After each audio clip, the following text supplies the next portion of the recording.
నమస్తే, welcome to our channel. నేను సిరి. అమిత్ షా గారిని చంద్రబాబు నాయుడు గారు నైట్ కలవలేదు, తెల్లవారుజామున అంటే తెల్లవారు తర్వాత 10 గంటలకు కలవనున్నారు. అసలు ఏం జరుగుతుంది ఏంటనేది మనకి వివరించడానికి మనతో పాటు ఉన్నారు ప్రముఖ సీనియర్ జర్నలిస్ట్ దుర్గా వడ్లమణి గారు. నమస్కారం. నమస్తే.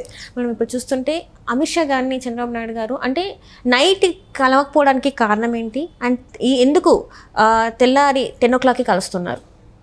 సాధారణంగా అటండి అమిత్ షా గారిని రాత్రి 10 గంటల తర్వాత కలిస్తే అది చాలా సీరియస్ మ్యాటర్. అంటే ఏదైనా ఎవరి గురించి అయినా కంప్లైంట్ చేయడానికి కావచ్చు, లేదా ఏదైనా చర్యలు తీసుకోవటానికి కావచ్చు, అలాంటివి ఉంటాయి అన్నమాట. ఎవరైనా వాళ్ళ మీద ఏదైనా కంప్లైంట్స్ ఉంటాయి కదా. అంటే ఇప్పుడు అందరూ ఏమి ఎదురు చూస్తారంటే చంద్రబాబు నాయుడు గారు తర్వాత కలుస్తారు, జగన్మోహన్ రెడ్డికి చెక్ పెడతారు, లేదు జగన్మోహన్ రెడ్డి మీద కేసులు తవ్వి తీస్తారు, లేదు జగన్మోహన్ రెడ్డి గారి మీద కేసులు మీరు తిరిగి అవన్నీ కూడా మొదలు పెట్టండి అని చెప్తారు. ఇట్లా ఏదో ఆలోచించుకున్నారు అందరూ. కానీ చంద్రబాబు నాయుడు గారికి అవసరం లేదు కదండి. చంద్రబాబు నాయుడు గారు వెళ్ళిన పర్పస్ వేరు. ఉదయం ఆయన కలుస్తారు, అమిత్ షా గారిని వాళ్ళు కలిసి ఉంటారు. ఎందుకు చెప్తున్నామంటే ఎప్పుడైనా సరే ఒక చెడ్డ పనికి మనం అడుగులు వేయక్కర్లా. ఇప్పుడు జగన్మోహన్ రెడ్డి జైలుకి వెళ్ళాలా వద్దా అనేది సిబిఐ ఈడీ చూసుకుంటారు. అది చంద్రబాబు నాయుడు గారు చూసుకోకర్లే, అసలు ఆయనకు అవసరం కూడా లేదు. ఇప్పుడు ఆయన దృష్టి అంతా రాష్ట్రాన్ని ఎలా గాడిన పెట్టాలి, ఎట్లా నిధులు తీసుకురావాలి. ఇప్పుడు కేంద్రం దగ్గరికి వెళ్ళి ఎందుకు వెళ్ళారు ఇవాళ? మొన్న పోలవరం చూసాం మనం, పోలవరం మీద శ్వేతపత్రం విడుదల చేశారు. నిన్న అమరావతిని చూసాం, అమరావతి మీద ఒక శ్వేతపత్రాన్ని విడుదల చేశారు. అంటే ఆయనకున్న తపన చూసారా మీరు? నిన్న ఆయన ఎంత బాధపడ్డారు, ఎంత భావోద్వేగానికి గురయ్యారండి. ఆయనకు అవసరమా? అంటే రాష్ట్రాన్ని ఒక అభివృద్ధి పంథాలో తీసుకురావాలి, అభివృద్ధి పదంలో నిలబెట్టాలి, హైదరాబాద్ని మించి చెయ్యాలి అమరావతిని. ఆ రోజు 5 ఏళ్ళు నేను కష్టపడ్డాను, ఇది ఊరికే కట్టానా ఇక్కడ? ఎందుకు అమరావతి అనేది ఎప్పుడు కూడా మనం ఎన్నిసార్లు చెప్పుకున్నా ఒక రాజధాని అనేది నీటి నిల్వలు ఉన్న చోట, పచ్చని చెట్లు ఉండే చోట, ప్రజలకు అనువుగా ఉండడానికి. అంటే పర్యావరణం ఫస్ట్ చూస్తారండి, తర్వాత నీటి వసతి చూస్తారు, తర్వాత వాళ్ళకి అనుకూలంగా ఉందా లేదా మిగతా విషయాలన్నింటికి. అంటే వర్తక వ్యాపారాలు చేసుకోవటానికి, చుట్టుపక్కల ప్రదేశాలకు కనెక్టివిటీ ఉందా లేదా, ఇవన్నీ చూశాక కానీ చెయ్యరు కదా. సో ఆ విధంగా చూసుకుని అన్ని రకాలుగా అనువుగా ఉంది ఇక్కడ వాతావరణం అనే ఒక అంటే సదుద్దేశంతో అమరావతిని ఆ రోజు ఒక రాజధానిగా ఎన్నుకున్నారు. దాని మీద అసలు జగన్మోహన్ రెడ్డి గారు కావచ్చు, వాళ్ళ మంత్రులు కావచ్చు, గత ప్రభుత్వం అన్నమాట, ఆ రోజు దాన్ని పెద్ద ఇష్యూ చేసి ఒకసారి అమరావతి కావాలంటారు, రాజధాని అంటారు, ఒకసారి వద్దంటారు, 3 రాజధానులు అంటారు. వైజాగ్ ఆల్రెడీ అభివృద్ధి చెందింది, వైజాగ్ని ఏదో ఉద్ధరిస్తామంటారు, వైజాగ్ని కూడా నాశనం పెట్టారు. వీళ్ళన్నీ ఎక్కడికక్కడ దోచుకుని మనం చూసాం. జవహర్ రెడ్డి, భోగాపురం మొత్తం సగానికి సగం మొత్తం భూ కబ్జాలే అయిపోయాయి. ఓన్లీ ఒక దగ్గర మాత్రమే 40,000 ఎకరాలు దోచేసుకున్నారని చెప్పేసి, అంటే ఒక్క ఏరియాకి చెందిన ల్యాండ్స్ 40,000 ఎకరాలు దోచేసుకున్నారని చెప్పేసి మాట్లాడుతున్నారు. అంటే వైజాగ్ అనేది ఇప్పుడు మొత్తం వాళ్ళ గుప్పెట్లో ఉన్నట్టు కూడా అయిపోయింది. ఎందుకంటే వాళ్ళకి నచ్చిన జీవోని ఒకటి రిలీజ్ చేసుకొని, వాళ్ళకి అనుకూలంగా ఒక జీవోని రిలీజ్ చేసేసుకొని ఆ ల్యాండ్స్ అన్ని కబ్జా చేయడం వెనుక వాళ్ళు ఎంత ఆలోచించుంటారు. దానికోసమే వైజాగ్ని క్యాపిటల్గా చేస్తా అని చెప్పారేమో అని కూడా కొన్ని వార్తలు వచ్చాయి. అంతేనండి. ఇప్పుడు మీరు చూసారంటే రిషికొండ తీసుకోండి, రిషికొండని అంతా కూడా దాన్ని ఎంత ఘోరంగా చేసి ఒక 5 భవంతుల సముదాయాన్ని, ఒక పెద్ద ప్యాలెస్ని కట్టుకుని, ఇది ఎవరు టూరిజం మంత్రిగా ఉన్న, అప్పట్లో టూరిజం మంత్రిగా ఉన్న రోజా గారు దాని ప్రారంభోత్సవం చేసి దాని మీద ఈరోజు 100 అబద్ధాలు చెప్తూ వాళ్ళు ఎంత దరిద్రంగా అండి. ఈరోజు నేషనల్ మీడియా మాట్లాడిందంటే ఊరికే మాట్లాడిందా? జగన్మోహన్ రెడ్డి 500 కోట్ల ప్యాలెస్ అంటే అది మామూలు విషయం కాదు కదా. ఈ రోజు ఇప్పుడు ఏమంటున్నారు, రాష్ట్రపతి వస్తే ఉండటానికి ఉంటుంది.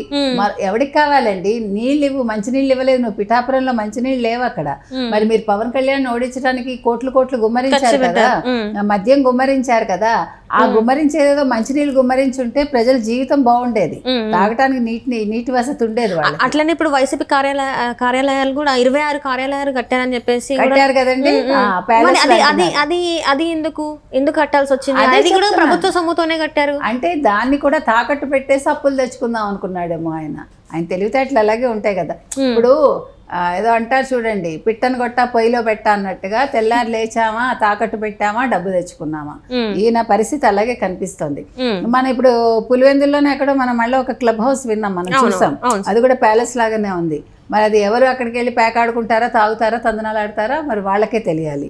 అంటే రాయలసీమ ఒక మంచి ప్రాంతాన్ని మీరు తగలబెట్టదలుచుకున్నారా, అది కూడా వాళ్లే చెప్పాలి ఆన్సరు. సో మీరు ఏ రకంగా చూసుకున్నా కూడా భోగాపురంలో జవహర్ రెడ్డి 800 ఎకరాలు కబ్జా చేశాడు గిరిజనులని మనం వీళ్ళు వైజాగ్ ఎందుకు ఎన్నుకున్నారు?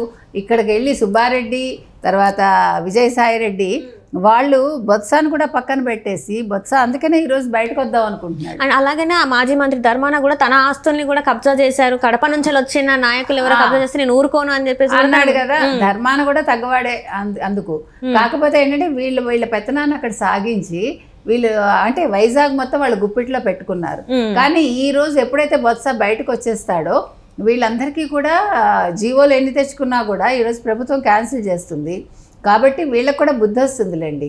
ఇప్పుడు మీరు ఏ రకంగా చూసుకున్నా ఈరోజు ఇవన్నీ కూడా చూసారంటే మీరు ఇప్పుడు అమిత్ షా దగ్గరికి వెళ్ళింది ఈయన ఎవరు మన చంద్రబాబు నాయుడు గారు రాష్ట్ర అభివృద్ధి కోసం ఇవన్నీ కూడా చెప్పచ్చు. ఆయన ఈ రకంగా జరిగింది గత ప్రభుత్వ హయాంలో. ఇప్పుడు మనకి కావాల్సింది మాకు అభివృద్ధి, మాకు నిధులు కావాలి అని చెప్తారు. ఇక్కడ ఇంకో పక్క చూసుకున్నారంటే ఇవాళ ఎవరు జగన్మోహన్ రెడ్డి గారు పిన్నెల్లి రామకృష్ణారెడ్డి గారు నెల్లూరు జైల్లో ఉన్నారు ఒక పెద్ద మనిషిని, అది కూడా హత్య నేరాలు. అండ్ ఇంకొకటి ఏంటంటే మేడం, ప్రజల మధ్యలోకి నేను వెళ్తాను, నేను మళ్ళీ ఓదార్పు యాత్ర చేస్తాను లేకపోతే పాదయాత్ర చేస్తానని చెప్పిన ఒక మాజీ ముఖ్యమంత్రి జగన్మోహన్ రెడ్డి గారు ప్రజల నుంచి స్టార్ట్ చేయకుండా ఈ జైలు నుంచి స్టార్ట్ చేయడం ఏంటనే నాకు ఇప్పటికి అర్థం కాలేదు. దీని మీద అసలు మీ స్పందన ఏంటి? అసలు మీరేమనుకుంటున్నారు? మనిషికి డెస్టినీ అనేది ఒకటి ఉంటుందండి. అంటే ఆయన డెస్టినీ నెక్స్ట్ జైలే కదా, అందుకోసమే చూసుకుంటున్నాడు ఆయన, వెళ్ళి చూసుకుంటున్నాడు ఆయన. ఇప్పుడు బుద్ధి కర్మానుసారిని, మన బుద్ధి ఎక్కడికి వెళ్తుంది, మన కర్మను బట్టి బుద్ధి ఉంటుంది. సో ఆయన బుద్ధి కరెక్ట్ గానే వెళ్తోంది. ఇప్పుడు కార్యకర్తలు కలిస్తే ఏమొస్తుంది? ఇప్పుడు పరదాలు కట్టుకోవడానికి ఇవాళ పరదాలు లేకుండా వెళ్ళాడు. ఇప్పుడు ఎట్లా వెళ్తున్నారు మరి? ఇవాళ పరదాలు లేకుండా కొట్టేయకుండా, పరదాలు కట్టకుండా, ఇప్పుడు సెక్యూరిటీ కూడా లేదు. మరి అదే మరి ఇవాళ పాపం ఆంధ్రప్రదేశ్ ప్రజలందరూ కూడా ఆ పరదాలు కట్టలేకపోయామని బాధపడుతున్నారు. మీకు పాపం పరదాలు కట్టట్లేదండి, మీకు ఇబ్బంది అవుతుందని. ఇప్పుడు ప్లస్ చెట్లు కూడా కొట్టట్లేదు, చెట్లు వెలువెల్లాడుతున్నాయని, మీరు వెలువెల్లాడకండి అని చెప్తున్నారు. కాబట్టి ఆయన డెస్టినీ ఆయన చూసుకున్నాడమ్మా. ఆయన ఇవాళ వెళ్తానని నేను చెప్పలేదు మీ కార్యకర్తల దగ్గరికి, మీరు మర్చిపోయారు. డిసెంబర్లోనో జనవరిలోనో వెళ్తానని చెప్పారు. ఎందుకంటే ఈలోగా ఆయన రెస్ట్ తీసుకోవాలి కదా, హిమాలయాలకు వెళ్ళిపోదాం అనుకున్నారు కదా. ఇప్పుడు హిమాలయాలు కాకుండా ఆయన ఇప్పుడు ఆగారు కాబట్టి ఇప్పుడు నెక్స్ట్ ఏం చేయాలి? హిమాలయాలకు వెళ్ళదలుచుకోలేదు. సో నెక్స్ట్ ఏంటి అనేది ఆయన ఆలోచించుకుని నెక్స్ట్ దాన్ని బట్టి ఆయన ప్రణాళికని రచించుకుంటాడు ఆయన. ఈలోగా ఇప్పుడు పిన్నెల్లితో మాట్లాడి మరి పిన్నెల్లి ఆయన బినామీనా, ఏం ఆస్తులు ఉన్నాయో మనకు తెలియదు. నెక్స్ట్ ఇంకా ఏమేమి ఉన్నాయో మనకి స్కెచ్లు తెలియదు కదా. ఇప్పుడు ఈయన దేవుడు రాసేసాడు, దేవుడు స్క్రిప్ట్ అయిపోయింది కాబట్టి ఇప్పుడు ఈ కొత్త స్క్రిప్ట్ ఏంటో మనకి త్వరలో తెలుస్తుంది అనమాట, ఇవాళ రేపట్లో. Right madam, right. Thank you so much. Thank you.